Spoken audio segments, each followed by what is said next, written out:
25ാം grand slam കിരീടത്തിനായി ജോക്കോവിച്ച് ഇനിയും കാത്തിരിക്കേണ്ടി വരും. 38-കാരനായ ജോക്കോവിച്ച് തന്റെ കരിയറിൽ ആദ്യമായി ഓസ്ട്രേലിയൻ ഓപ്പണിൽ റണ്ണേഴ്സ് അപ്പായി. മെൽബണിന്റെ റെക്കോർഡ് ചാമ്പ്യനായ ജോക്കോ ചരിത്രത്തിലെ ഒരു പുതിയ അധ്യായത്തിന് അടുത്തെത്തിയെങ്കിലും അൽക്കാരസ് ചരിത്രം മാറ്റിയെഴുതി ഓസ്ട്രേലിയൻ ഓപ്പൺ കിരീടത്തിൽ മുത്തമിട്ടു. ഓസ്ട്രേലിയൻ ഓപ്പൺ ടെന്നീസിൽ പുരുഷ സിംഗിൾസിൽ കിരീടം സ്വന്തമാക്കി സ്പെയിന്റെ ലോക 1-ാം നമ്പർ താരം കാർലോസ് അൽക്കാരസ്.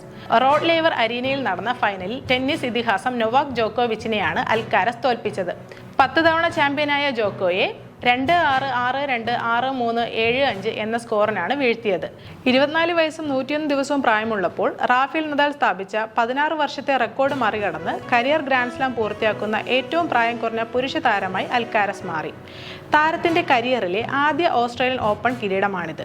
4 സെറ്റ് നീണ്ട ആവേശകരമായ പോരാട്ടത്തിനൊടുവിലാണ് ടെന്നീസ് ഇതിഹാസത്തെ അൽക്കാരസ് കീഴടക്കിയത്. ആദ്യ സെറ്റിൽ മികച്ച പ്രകടനം കാഴ്ചവെച്ച ജോക്കോ 6-2 എന്ന സ്കോറോടെ ലീഡ് നേടിയിരുന്നു. എന്നാൽ രണ്ടാം സെറ്റിൽ തിരിച്ചെത്തിയ അൽക്കാരസ് തന്റെ മികച്ച പ്രകടനം പുറത്തെടുക്കുകയും രണ്ടാം സെറ്റ് 6-2 സ്വന്തമാക്കുകയും ചെയ്തു. തുടർന്ന് മൂന്നാം സെറ്റിൽ അൽക്കാരസ് 6-3 സെറ്റ് ലീഡ് നേടി. 4-ാം സെറ്റിൽ അൽക്കാരസ് ലീഡ് നിലനിർത്താൻ ശ്രമിച്ചപ്പോൾ ജോക്കോവിച്ച് പരാജയം ഒഴിവാക്കാൻ ശക്തമായി പോരാടി. ഒടുവിൽ കാർലോസ് അൽക്കാരസ് തിരിച്ചടിച്ച് 4-ാം സെറ്റ് 7-5 സ്വന്തമാക്കി. French open, Wimbledon, US open എന്നിവയിലെ 2 വിജയങ്ങൾക്കൊപ്പം അൽക്കാരസിന്റെ 7ാമത്തെ മേജർ കിരീടമാണിത്.